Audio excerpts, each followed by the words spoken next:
Welcome back to another episode of Paul's Pod. We are here joined by my good friend Nathan Inman. Yes. Nathan is an unbelievable DJ, been smashing the Beatport charts recently. I've known you for, I was trying to figure out, when was the first time we met? We've known each other for a while now. Yeah, Through Borna. It was through Borna that I met you. Definitely through Borna. I think maybe at a house party or something, I feel, is probably when we first met. And then since then, always out and about in it. 100%. I think when I first met you, were you working with Vision? Was it called Vision? Vision, yeah, in Doncaster. That was like my first sort of gig where I sent a mix in for like a competition. And all I've been doing before that was just DJing in my bedroom. And then when they offered me the gig, I was absolutely buzzing, but I couldn't make the first gig because I had to work. I was working away from home at the time on power stations and stuff. So we moved the date, ended up playing, and they decided to keep me on.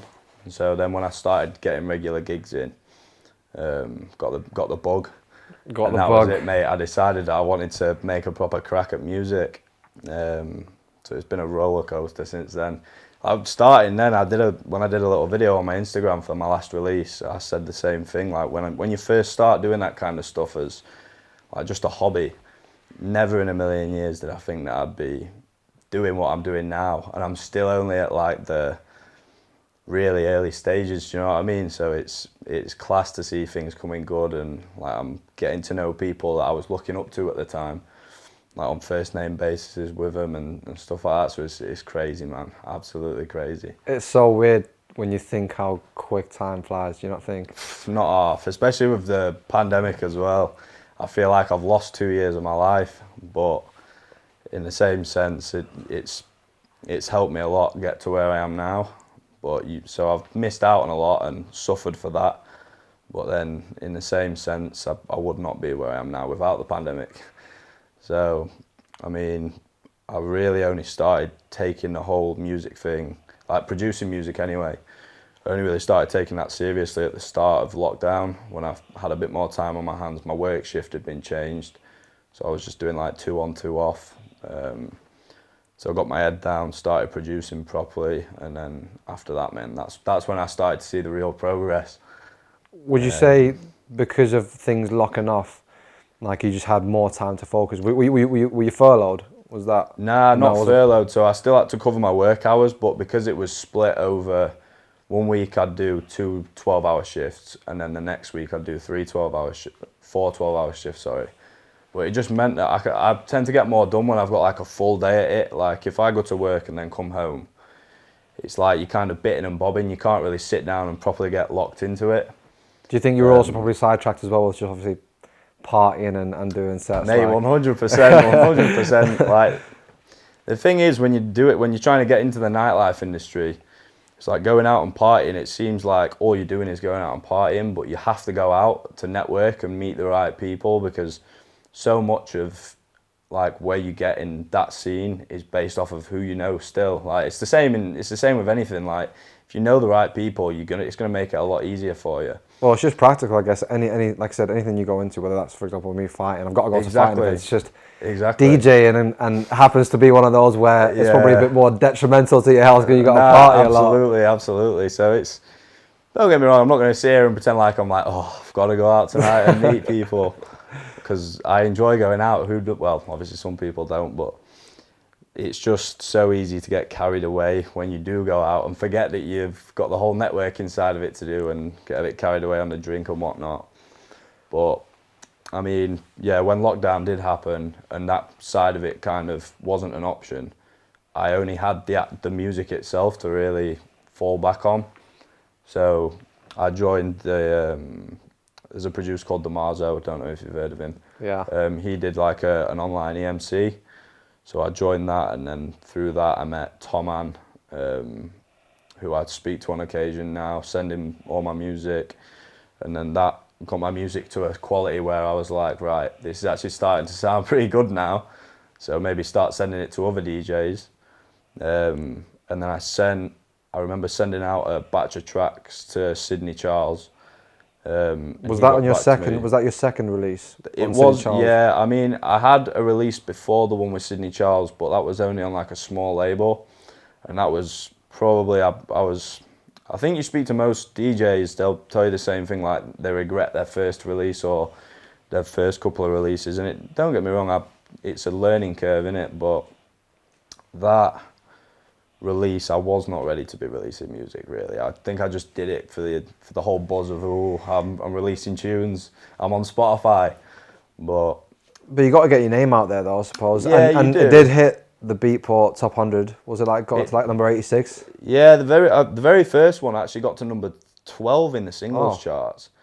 But I mean, like so many people have this whole argument like the Beatport algorithms and how it doesn't take much to get into them, and like I'm not shooting down what I've done, but at the same time, whether that tune was actually good enough to be number 12 in the charts, sat next to some of the other music, like I don't think so. But what is it with the algorithm? I personally don't know. It's just what I've been told. But some people will say that you only need maybe like X amount of purchases within the first week to get into the top 100, whether it's 100 purchases or, which really in the grand scheme, obviously it's nothing. Do you know what I mean? For 100 people to buy a track. Did you not think then when you had that, even though like in hindsight obviously you can look back and you think that okay, maybe I shouldn't have been releasing, but at the time you would have, I'm imagining you would have thought it was like a good success. Like surely, even though like you said in hindsight you look back, surely that was also pretty pivotal for you because it kind of would have given you a boost. Mate, 100%. Like you go through the whole process of, I remember sitting down on Ableton for the first time and making my first tune, and when I finished that, like I look back at it now, and it's painful to listen to, man. It's terrible, but at the time I thought it was mint. You know what I mean? I had a little bop on in my computer chair and that. But then I like to do it every now and again, like go back and listen to old projects because it's good it helps ground you a little bit, I think. And I put a lot of pressure on myself because this is something that I really want to do for a career. So when I feel like the pressure's maybe getting a little bit too much and I need to just calm down, I'll go back, listen to some old music, and realise, you know what, I am actually making progress. Like I need to calm down. I've only been producing for coming up on 4 years.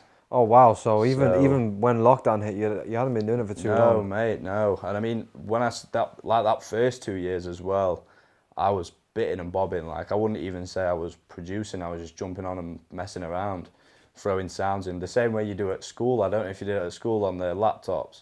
It was no different to that. I was just playing about. But then lockdown hit and I knuckled down. And since then, it's gone mad, man. It's gone mad. You said that lockdown for you was kind of a bittersweet time for you. Yeah, big time. How was it to cope with, obviously, like me included, you included, probably Harri as well. Like, I think a lot of people during lockdown struggled, you know.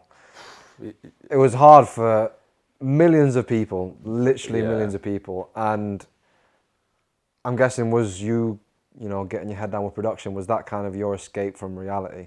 Yeah, 100%. I think I've got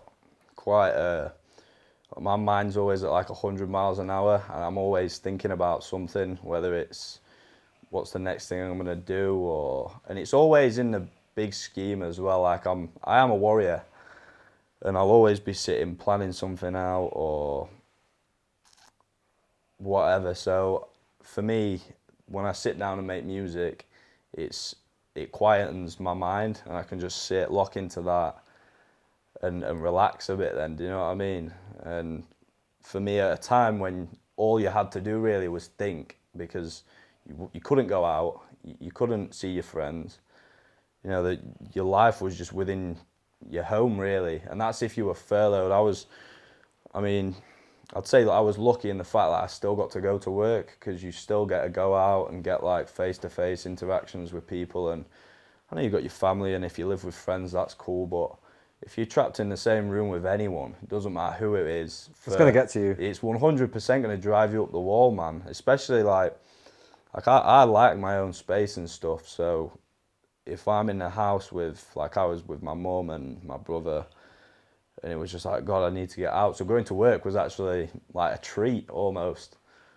So, but lockdown was tough, like you say, on everybody, man. and especially for people who are maybe like me and their mind's always ticking and always doing something, it's tough. Had you been getting feelings of anxiousness and kind of, I can imagine you say you put a lot of pressure on yourself. Were you kind of almost getting to a point where you put too much pressure on yourself that it was getting kind of overworked? And then obviously, I mean, we can talk about, you know, the drug culture that we're all in, but like, was COVID like the kind of tipping point that came just at the wrong time almost?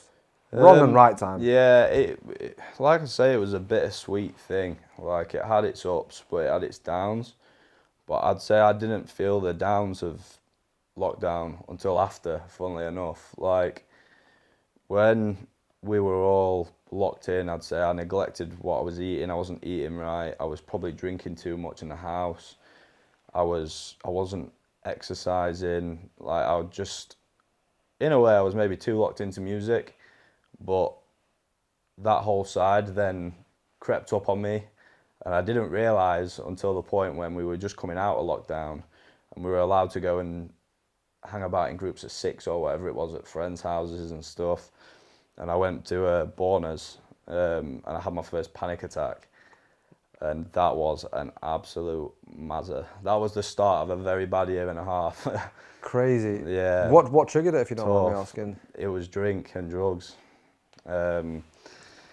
So we'd had some drinks and I smoked a joint, and I'm not great with weed anyway. Like, I barely ever smoke it, and I smoked a joint, started getting in my own head, and with, like I say, 100 mile an hour, and I felt my heart starting to just go crazy. And prior to this as well, I had no idea about anxiety. I didn't know what a panic attack was.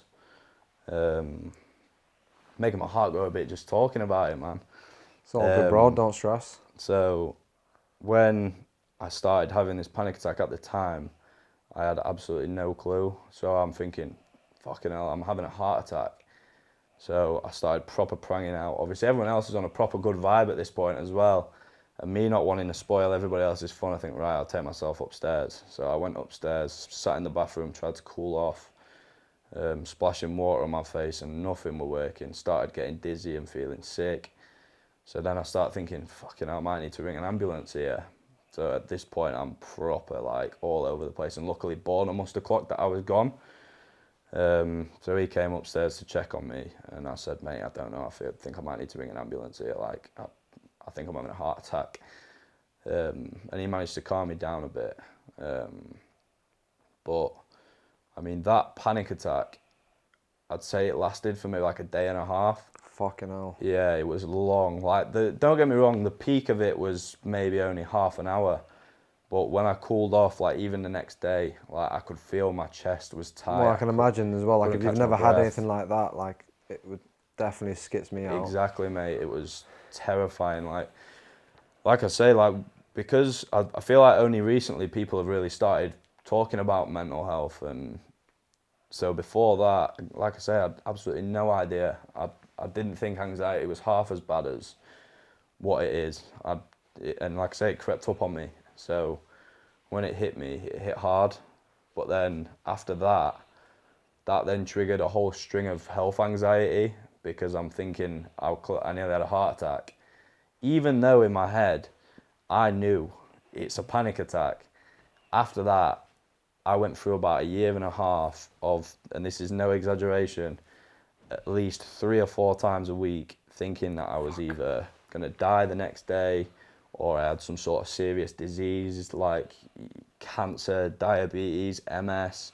And it sounds crazy and it sounds unbelievable to think that somebody's head can actually operate in that way. But, like, because like I say, if somebody would have said that to me before I'd gone through it, I'd never have shot someone down for feeling that way, don't get me wrong, I'd have been there for them, but in my own mind, I wouldn't have been able to comprehend it. Like, I'd have thought, how can you actually believe that? But then it happened to me, and for about a year and a half, mate, I was in a bad way. Wow. Bad way. I mean, the crazy thing is, bro, I think you'd be surprised how many people have had similar situations. Absolutely. I think James wouldn't mind me talking about it, but you know, I saw James go through something very similar. He had loads of health anxiety. I mean, he actually had some of his own actual health issues that he had to have an operation for, but he had like on top of that the same sort of issues, like thing. you know, literally breaking down, crying, like, you know, like thinking that there was no escape to it all. It's awful, and to see your friends go through stuff There's like that as nothing well. worse, and I can imagine as well.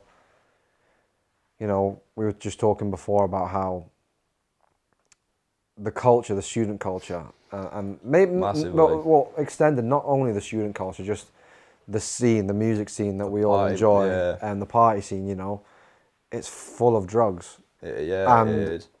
It can be a good time, but like I said, it's almost like an elephant in a room that when you actually deep it, the amount of people that get fucked, the amount of people that use it to mask their own problems, use it to an escape, you know, whether that's DJs, promoters, you know, staff, you know, party goers, like it's just everyone.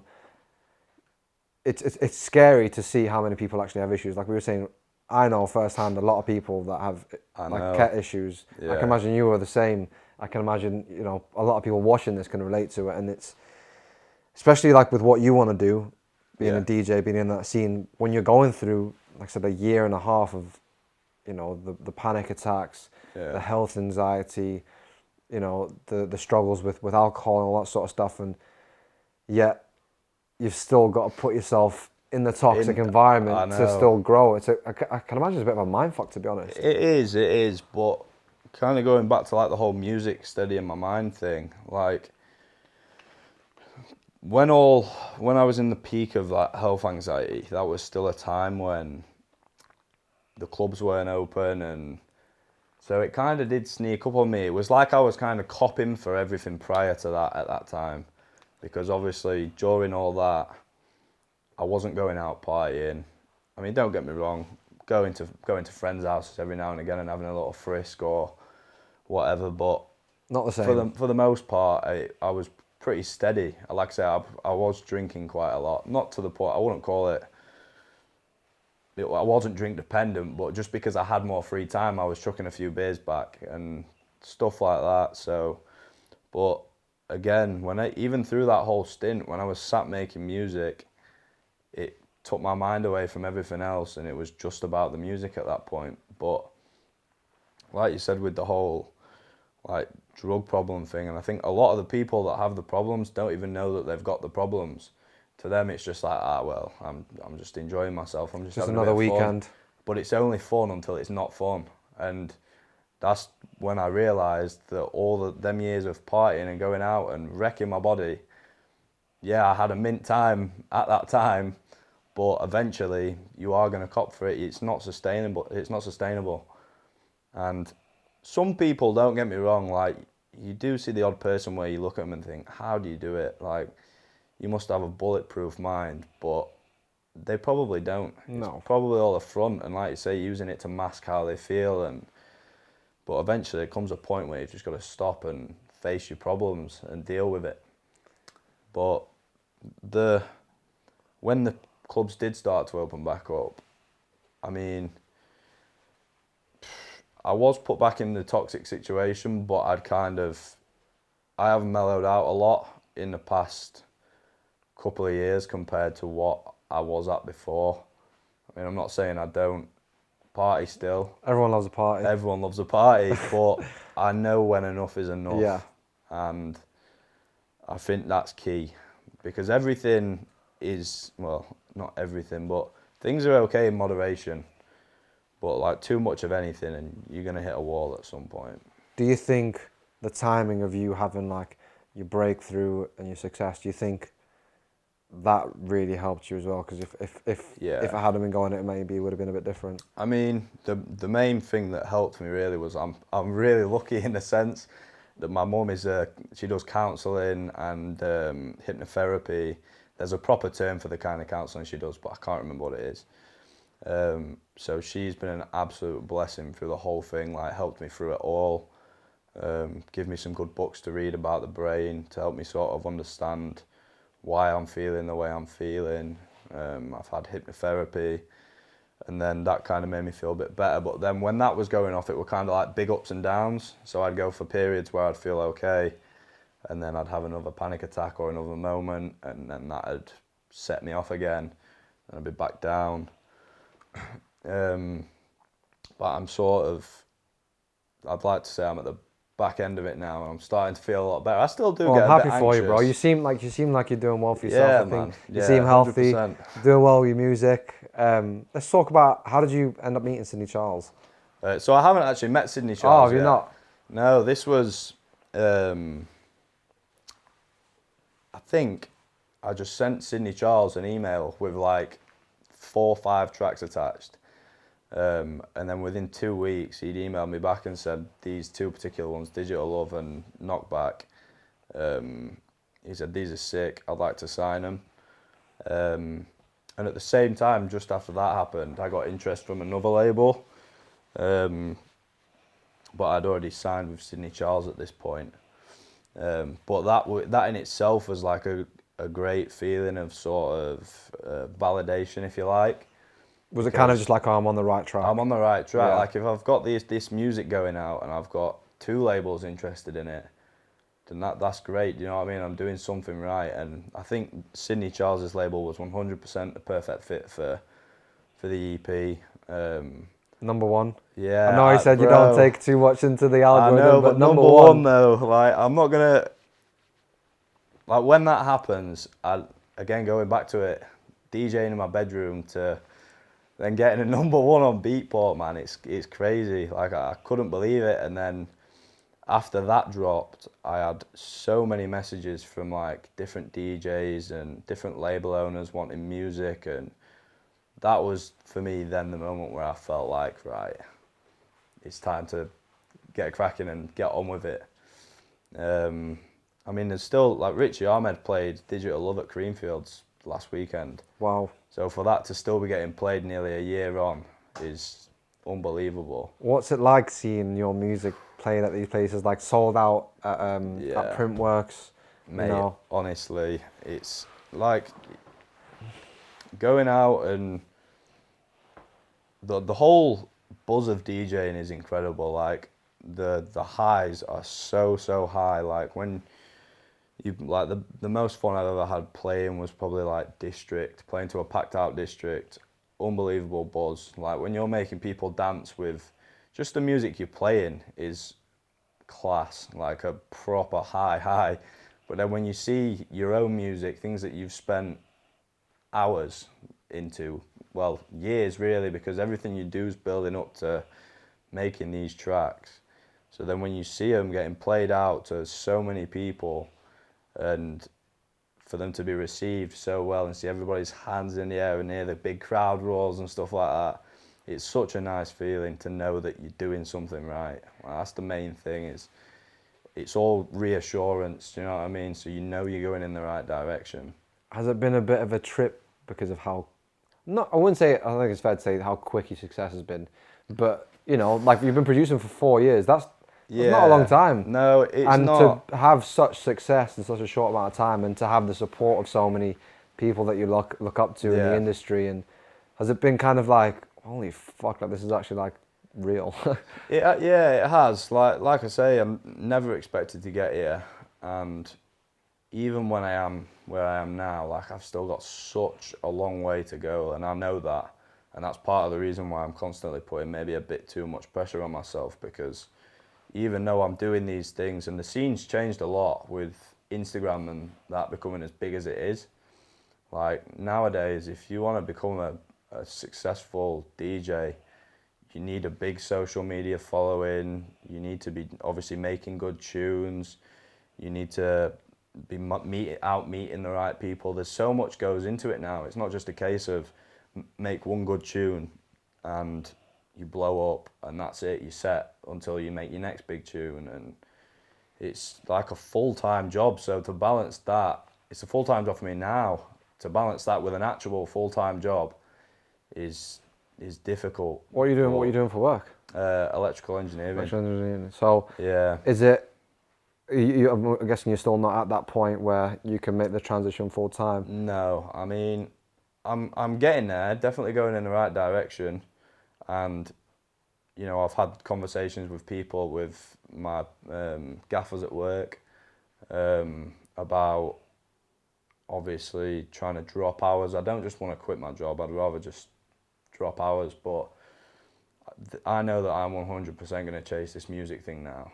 So whether that means that I'm forced to leave or not, I don't know, we'll see. They've been pretty cool about it so far, so I'm hoping I can maybe just drop a day, and that gives me more time to focus on music. But how sorry to interrupt you, but how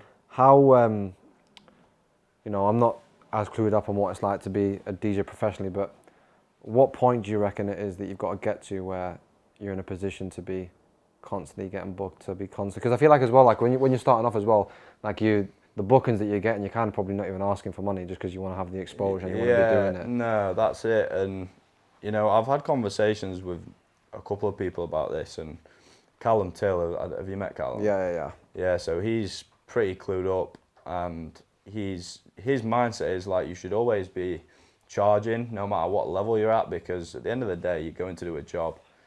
Do you know what I mean? But the reality is, especially nowadays, is that it's kind of plays two parts. Like, you've got most DJs now are happy to just get out of their bedroom and get into a club. Like I say, they're not even bothered about money as such. And then promoters, obviously, from a promoter's point of view, if you can get an artist for free, they're laughing. They're laughing, bro. Yeah. They're never just going to throw money at you. Do you know what I mean? You're always going to have to ask. But it's finding the balance, isn't it? Exactly. And my issue was, at first, like, I'm about to ask this guy for money, but what do I bring to the table other than the fact that I can play tunes, when there's hundreds, thousands of other people that can play tunes and would probably come and do it for free. So I'm sort of getting to that level now where I've got a couple of good releases under my belt. I've got getting support from big names. So, I mean, now obviously I'm charging, like I won't play for free. But even then, it's not enough money to live off, do you know what I mean? It's because I'm only getting maybe like a booking or two a month. So when I build my social media following up, when I keep releasing music, I'd like to think maybe in a couple of years I'll be in a solid position where I'll be away from my full-time job completely, and I'll be earning enough money to be able to provide for myself.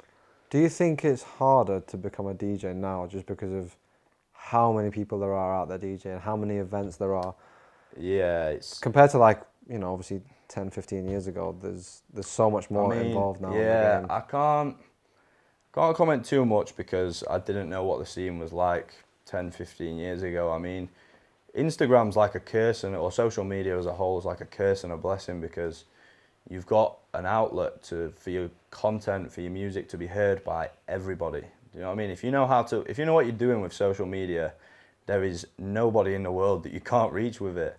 So you're laughing if you've got that cracked, but I don't have it cracked.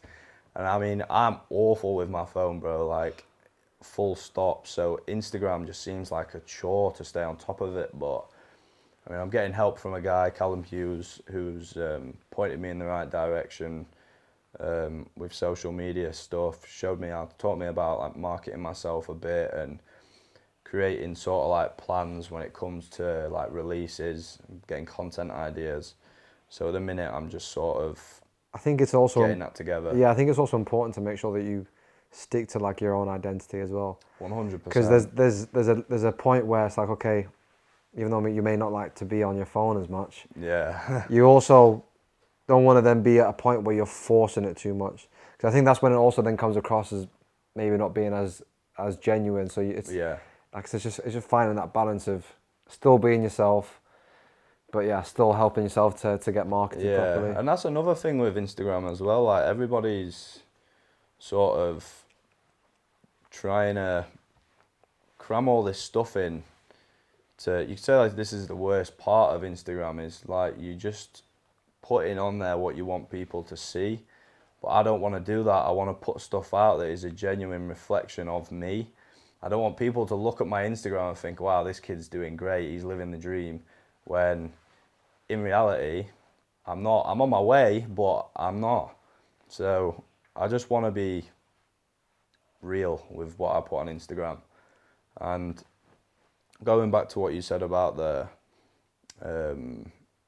easier to be a DJ now or 10, 15 years ago, like in that sense with social media, I'd say it's easier to DJ and get gigs DJing, but and I don't know, like to get to the top, maybe it's harder because, like you say, the market's so saturated now. Everybody's a DJ now. There's a lot of DJs out everybody, there. Everywhere you go on Instagram, there's someone's bought a set of decks, and that's class. Like the more people doing it, the better. Like it means that there's a bigger community coming into the scene, and I'm all for that.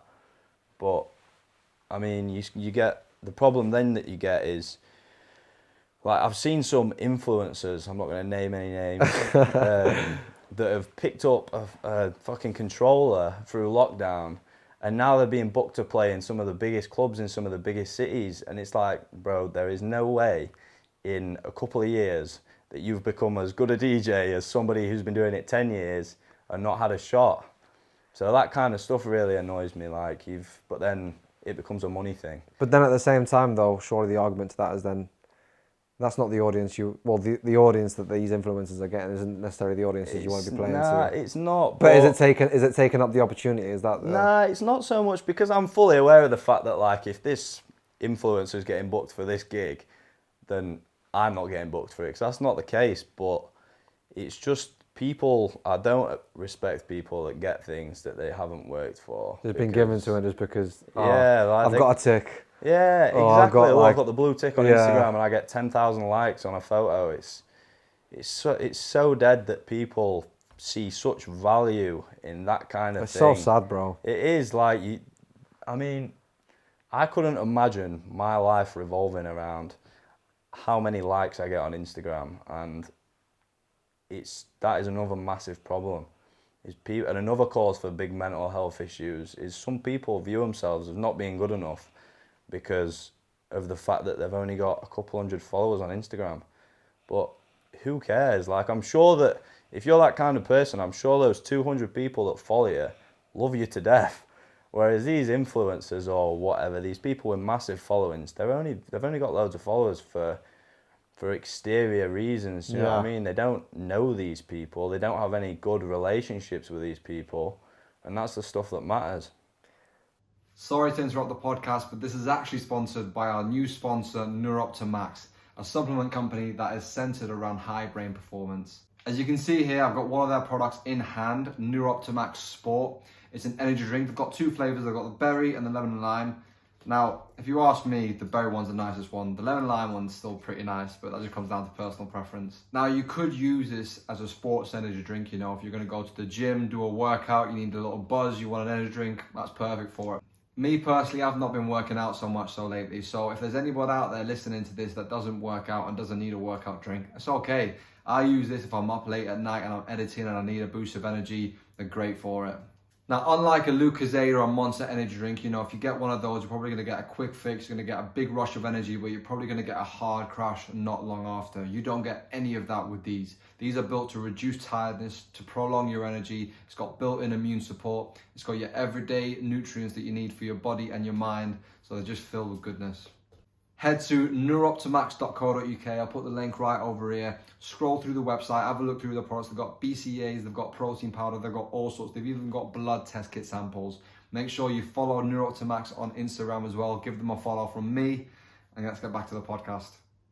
What's it like, you know, when you look up to people like Archie Hamilton, you know, getting, like I said, on a first name basis, getting to know someone that you look up to personally, getting recognition from someone you know personally, getting recognition from someone you've looked up to for so long, Yeah. You know, getting to release on one of his labels, you know, the Back to House EP, that was very successful for you. Yeah. What's it like to just, you know, be so close to someone that you've looked up to for so long? Yeah, it's mad. Like, when you've watched somebody from the other side of the scene, like just being a party goer, and sort of obviously taking in everything that they're doing, thinking, well, I hope I can get to that position one day. To then be in a position where I'm stood talking to him and like speak to him on Instagram every now and again, and then like you say, to ultimately release music on his label, it's absolutely insane. But it's like on the personal side of things, when you've sort of idolised someone, if you like, when you actually do meet them, at first it's like, oh my God. But then you actually start to talk to him, and then it sets in your head like he's just a normal bloke. And it's the same with anybody. It's like with you, if you meet a fighter that you For like, sure. or anything, you put them on a pedestal all the time, and then you meet them and you think they're just like Arch Hamilton is just such a down to earth bloke. He's got time for everyone. Mate, am I correct in knowing that Archie Hamilton's stepdad or father-in-law is Graham Souness? Oh, I'm pretty sure, you know. In fact, I think it'll be father-in-law. I think his father-in-law is Graham Souness, because he's married to Lauren, I think it is. I saw on his Instagram. Yeah, crazy. That's a mad connection that you wouldn't think. Who is that? I don't know who that Graham is. Souness, he used to play for Liverpool. Oh, really? He's like a massive Sky Sports pundit, yeah. That shows how little I know about football, man. But yeah, sorry, I didn't want to interrupt you. I can't remember what You were just on saying about now. how he's like just getting to know him, it's just like a normal bloke. Yeah, so it's been like, that's another side of music that, in fact, that's the side I probably value the most, is the people that I've met through doing music. Like, you can't put a price on that kind of stuff. Like, Bonham and Lewis, two of my brothers, I wouldn't have met them. I wouldn't. Yeah, big up Bonham and Lewis. I wouldn't have met them if it wasn't through music. Maybe I would have, but music is the outlet that put us together, and I've got so much love for them boys. And like I say, I've just got back from Lost Village. The people that I met there, unbelievable people. Like, you're just constantly meeting new people, and met a couple of dickheads as well in my time. Don't get me wrong, but the majority of the scene for me is just full of sound people. I mean, it sounds cringy, but music literally does bring people together. It does, like, it really does. My whole experience in Leeds, without a doubt, has been brought together by meeting people at events. The amount of people I've met at events, like mad people, like in the maddest circumstances, off your tits. Probably some of your best friends. Yeah, now, for sure, literally. It's mental. But it brings people together. It's like, even aside from all the negatives that like the drug scene brings, like it just does also bring a lot of people together. I know, it does. It's crazy. It does. And I think that, like you say, as cheesy as it sounds, like, there is nothing else, at least for me personally, that can make you feel the way that music feels. And it don't matter what kind of music that is, but music can make you proper get, like, I get goosebumps sometimes listening to like the right track or the right music, and it kind of soundtracks your life. For sure. You know, when you'll like hear a certain tune and it'll make you think about a certain time in your life. Your life literally has a soundtrack as you're going along.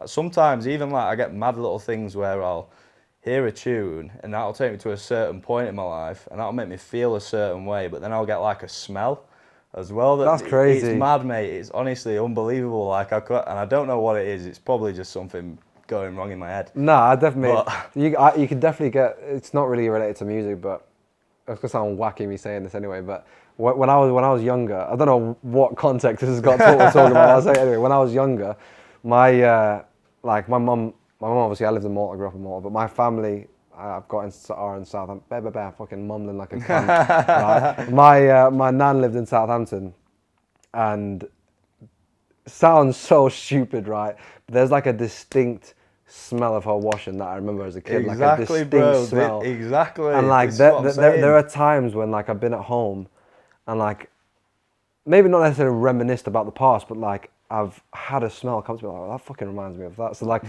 it may not be in the same context to what you're talking about, but I know what you mean. No, but it is the exact same thing. It is, like I say, like the music will put you in a certain place or a certain moment in time. And then depending on what that time was, like I say, like your nan's washing. If you were listening to a certain tune while you were smelling your nan's washing, you're going to smell your nan's washing.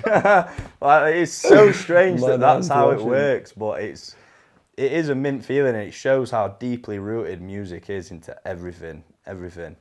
Even just like going to events, like there's something special about going to or being like Mintfest, obviously the last one got cancelled. Yeah. I think, didn't it? This year's got this year got cancelled. Yeah, but the one last Yeah. year, me, Josh, James. There was a time when I was moving to Liverpool, and I wasn't sure I was going to come back to Leeds, but because of the timing of it all, we did a 2CB capsule. Like there was just something about and it was the few stage. It was Archie Hamilton and Enzo, I think it was. Yeah. And it was just such a surreal experience. Like I'll always remember that event, and that attaches to so many events. Like because of the music, like it hit such a deep-rooted connection somewhere that it just brings you together, like without like doubt. especially when you're with your mates, you're like, oh bro, I fucking love you, bro. Turn to like, your mates and your eyes are all I know, bro. Oh, like, boys, we're gonna have such a good life. Yeah. Trust me, don't worry. But like like even though there's so much talking shit that goes on, there's such a nice energy to it. It sounds cheesy as fuck, but you know what I mean, bro. Again, mate, and if anyone sits there and says, oh, that's so cheesy, that's not cool, like, you're not living right, man, because those are the special moments there. Like, I embraced them ones. Yeah. Because like you say, like you feel connected to everything at that time. You've got mint music on, you've got all your best pals with you, and you're just locked in, and nothing else matters. There's nothing else on your mind at that point. You're just present, and that's really hard, kind of. To replicate. What's the word? Yeah, it's like being zen. Do you know what I mean? You're sort of just there, and that is it. Because, like I say, in today's world, you've got so much going on all the time, and everybody's life feels like we're 100 miles an hour all the time, and there's always something going on. So to get in that moment where it's just there and then, it's class. It's like a weight lifted. You feel like you could just start floating up a little bit. Even the shitty house parties and garroted basements, like they're just the best experience. Yeah, the best 100%. times. Like, sometimes they are the best ones. Yeah. 'Cause if you've got the right people there, it doesn't matter where you are. And even like, 'cause, bro, like, I mean, I couldn't even like think specifically, but I just know that from like the experiences we've had from going to gaffs, like the crazy shit that you would have seen, like I know. seeing people like so fucked, like it's so funny, or like just mad circumstances where like we had like a house party and like people have tried coming in and like and the police turn up. Police turn up, or you know, people are trying to cause shit. It's like, oh, yo, there's guys outside with knives. You know? It's like, fucking hell, like just like the maddest stories that if your brain isn't mashed in a few years, you'll hopefully remember. But yeah, stories to tell the kids. Stories to tell the kids for sure, bro. It's and you know what's crazy as well, bro? Like this culture, this scene is literally only in England as well. Yeah, like it's not really anywhere else. I don't feel like. Nah, I think each country does have its obviously have a music scene, but I think they differ a lot when you go to each one. Like I know that here it's the UK music scene's I think always been at the forefront of for sure. Because even everything, because of especially the underground scene, like the 90s rave scene and stuff in the UK, I'd do some bad things to be able to experience that. I bet that was incredible, unreal. But then again, you say that, and like the music scene in the Netherlands, massive.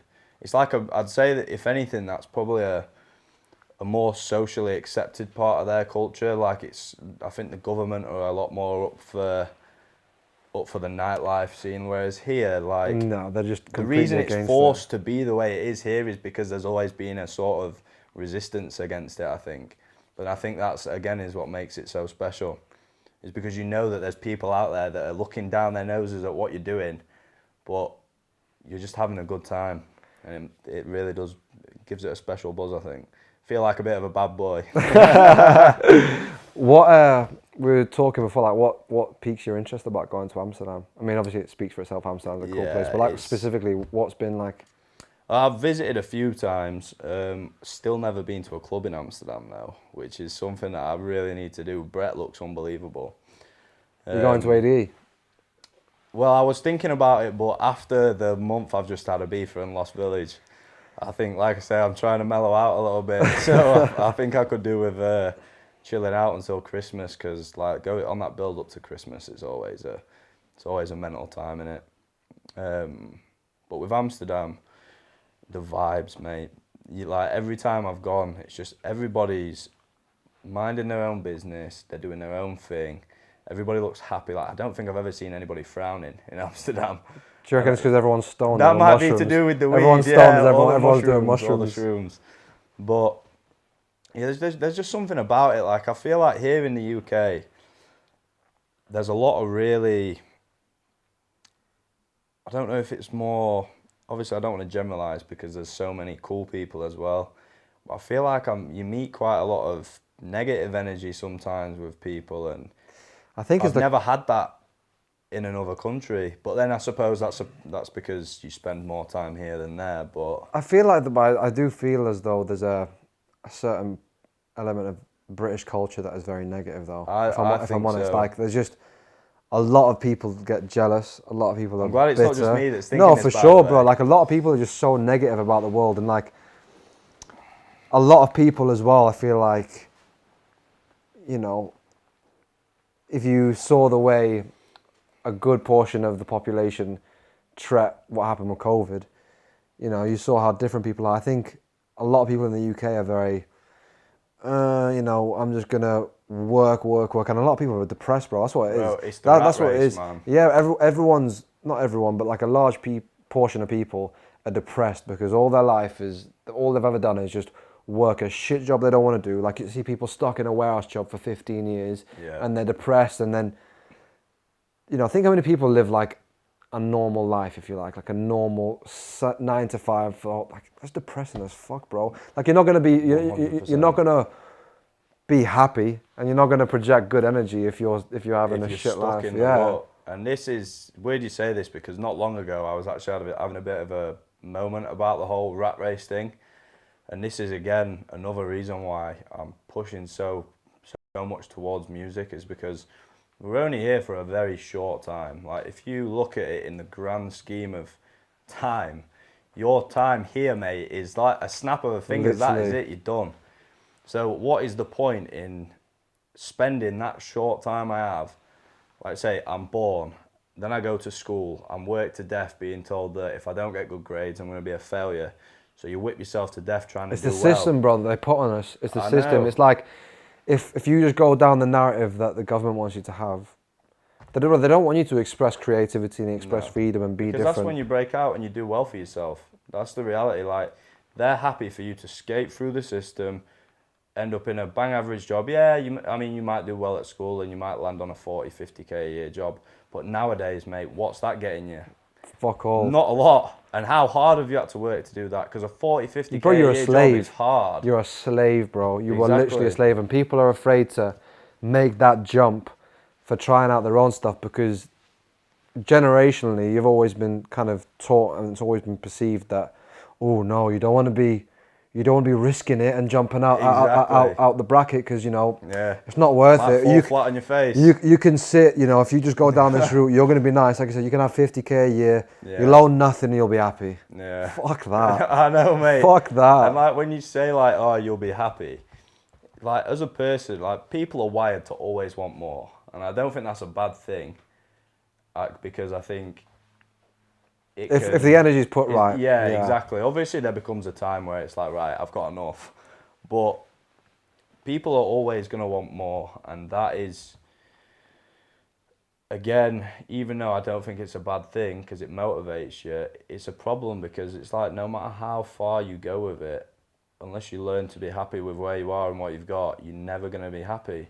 And anybody, and like you said earlier, the majority of people being depressed, they're probably in comfortable situations, but because the circumstances around it all is they're in a job they don't like, they're working every hour under the sun, you know, they're trapped, bro. They're trapped, that's it. And then once you get to that point where you've had kids and your life's about them, you can't just go and make a jump then because you've got to focus on the kid. That kid's life is in your hands at that point. Like if you go like run away to Australia chasing some mad fantasy, if it don't work out, you and the kid are screwed then, and that's not fair. No.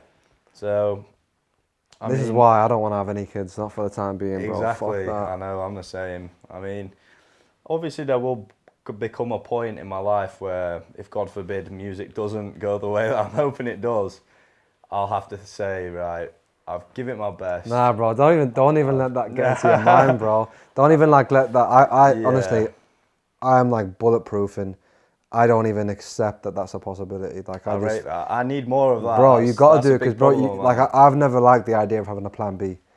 Have a plan B. It's like, oh well, okay, you can fall back on that. Preparing to fail almost. Bro, just literally, anyone that knows me know I'm always talking about I'm gonna do it, I'm gonna make it, I'm gonna be successful because I literally cannot fathom and I cannot process not getting to that point. Getting to where you want to be. I rate that highly.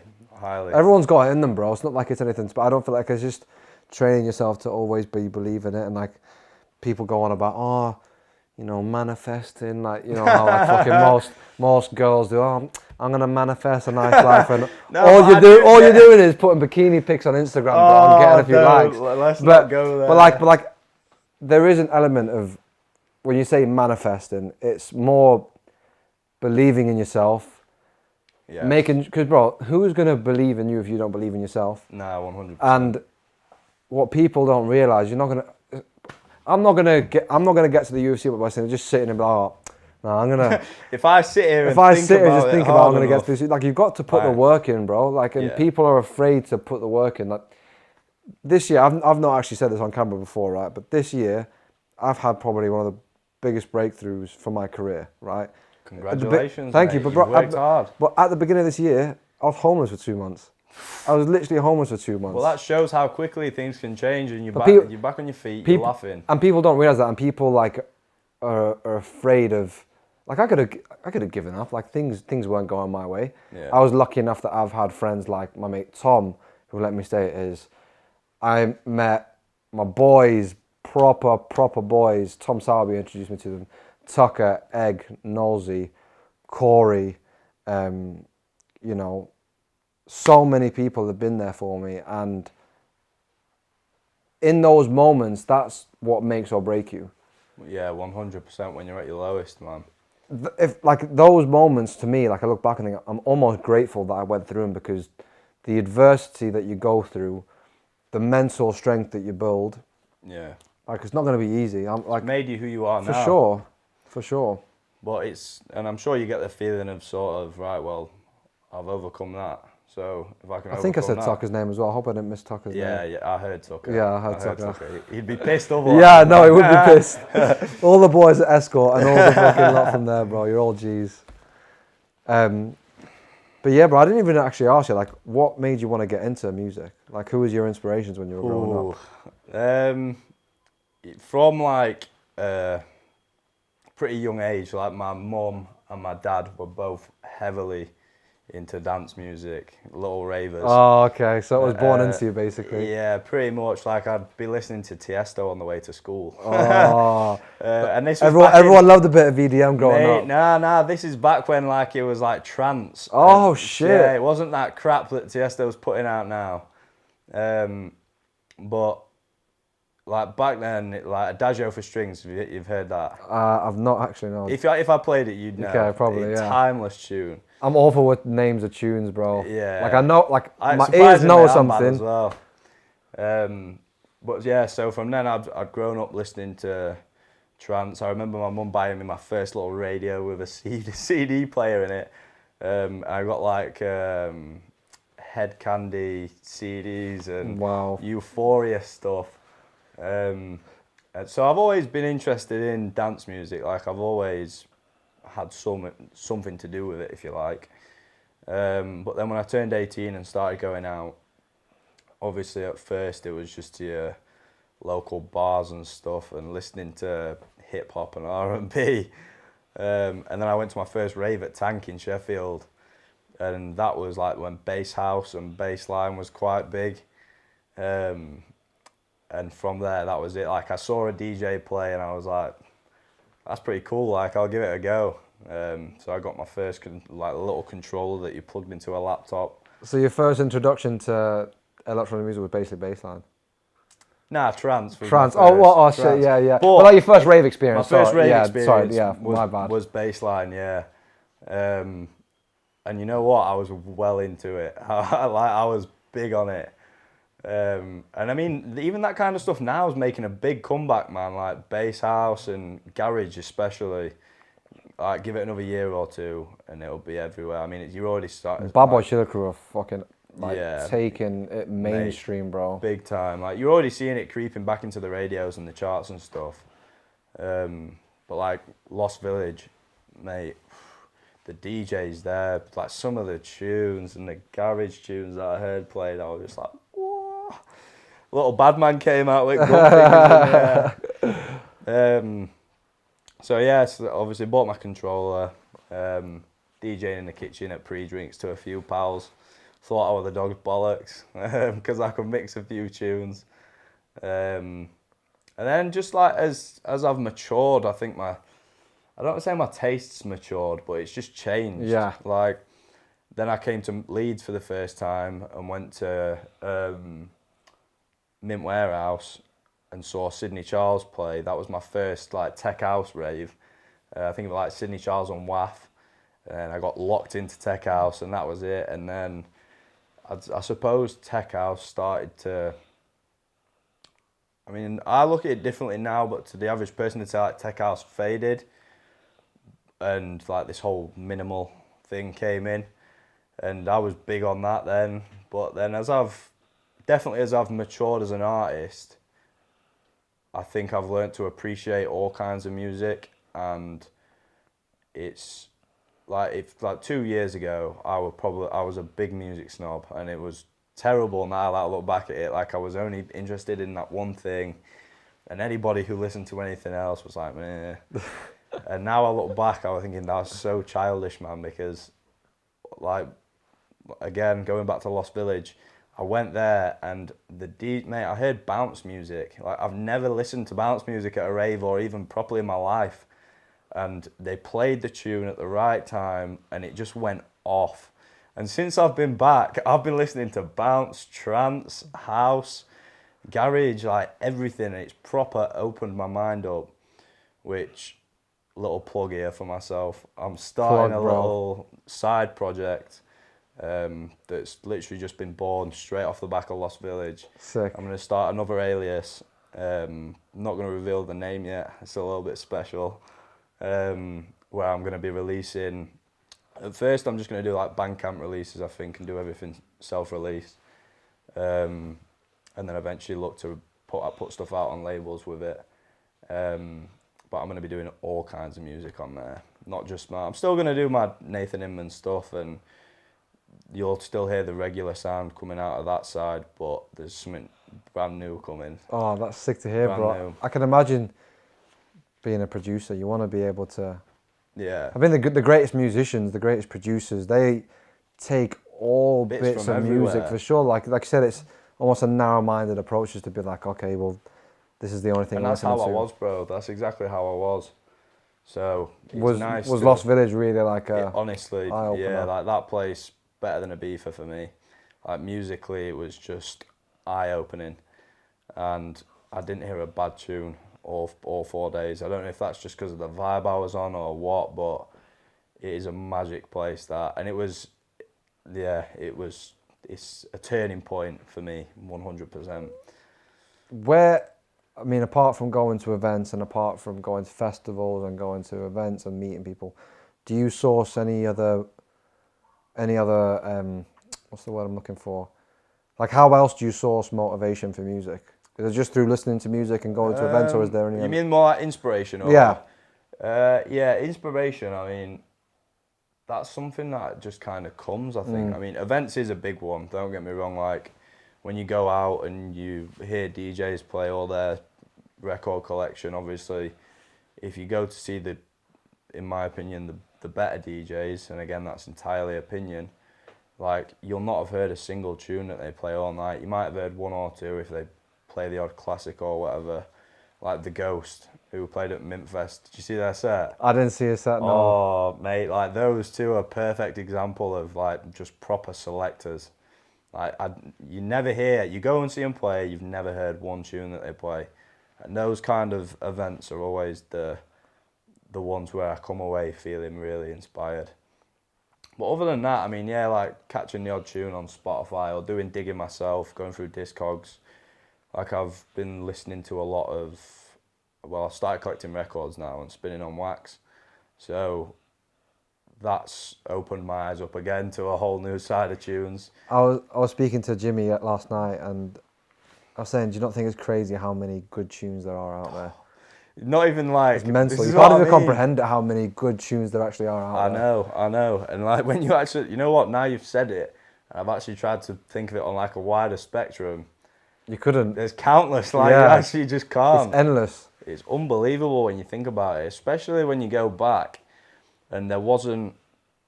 Like music now is not what it was, going back to, again, what you were saying earlier, 10, 15, maybe 20 years ago.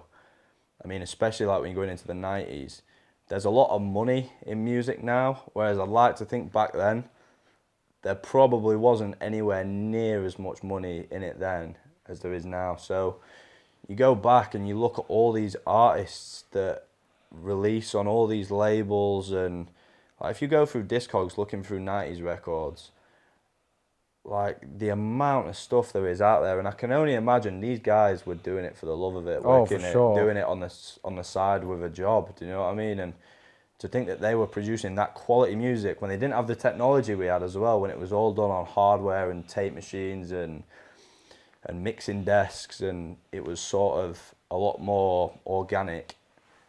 It's crazy to think they could make something that good then. I'd love to see what some of them do now, because I'm sure it's absolutely insane. But they don't get the same credit, and it never will, unfortunately, because it was released 30 years ago. I mean, obviously you still get your classic 90s bangers that everybody's heard. But it's different, the game's changed. Yeah, it's completely different. But yeah, it's mad. I've never thought about it like that, to be fair, like the sheer volume of music. What's been your favourite moment as a DJ? Like your favourite moment performing? Ooh.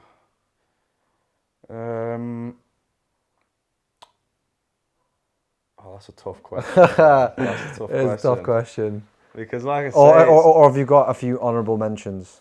I'll be honest, they all are, mate. Like, it sounds like a cop-out, but you just can't beat the feeling of playing tunes to people. Because in a respect, like, without blowing smoke up my own or anybody else's arse, like, you are to a degree in control of somebody's night. You're 100% a conductor. Exactly. Like, if you go out and a DJ is just playing shit music or music that, or let's say he's not doing his job right, and it happens to everyone. I've had off nights where I've come away and thought that I feel like I could have definitely done a lot better there, like I'm sure every DJ has.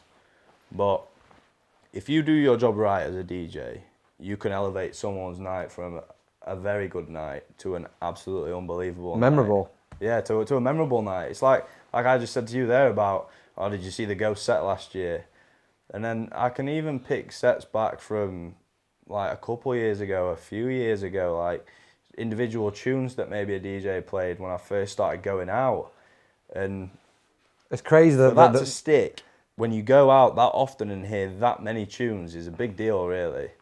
I can imagine as a DJ, that's the best feeling. I always say this to James when he put on Dimension at Mint Warehouse for... Was that with Jaden Thompson? Jaden Thompson. I went. He closed with Black Water. Yeah, classic. And I will always resonate Black Water with that event. Mate, it's crazy. A magical tune, that. It's funny you say Black Water, actually, because back at Vision, Lewis Beasley, big up yourself again, part of the Lost Village crew, he used to play that tune at Vision, and it'd be the one tune that we'd just think, yeah, like we're going to have to play at every party, because it was always terrace parties, so the vibe was perfect for it.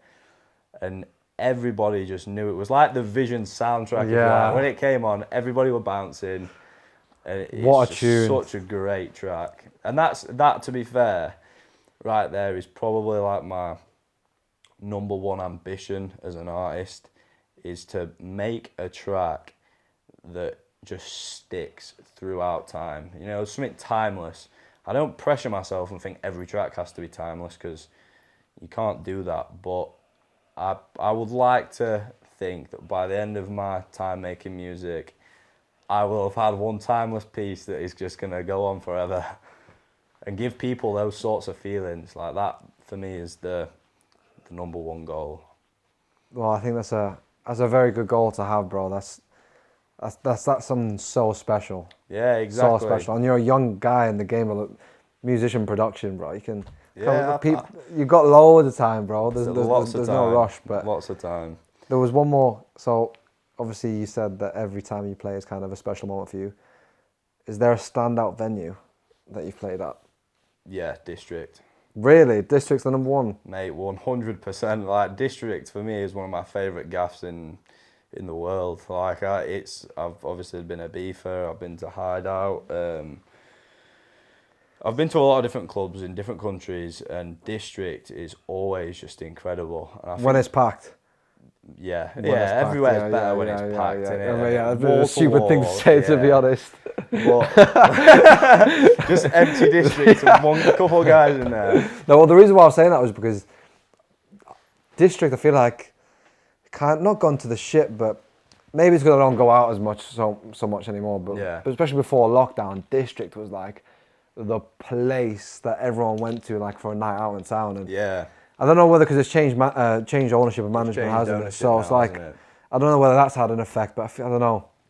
I love District. Like, it's a cool venue, and I've been there so many times, had so many good nights there. Yeah. But maybe, like I said, maybe it's because I just don't go out as much. But I feel like it's not as good as it was before. I mean, I think half of what makes District as good as it is the bookings are always on point. Like the DJs that you get on there are incredible. Like some of the best sets I've seen have been in District. And I think going back to the point I made again about the DJ being in charge of a certain aspect to your night, it can really make it.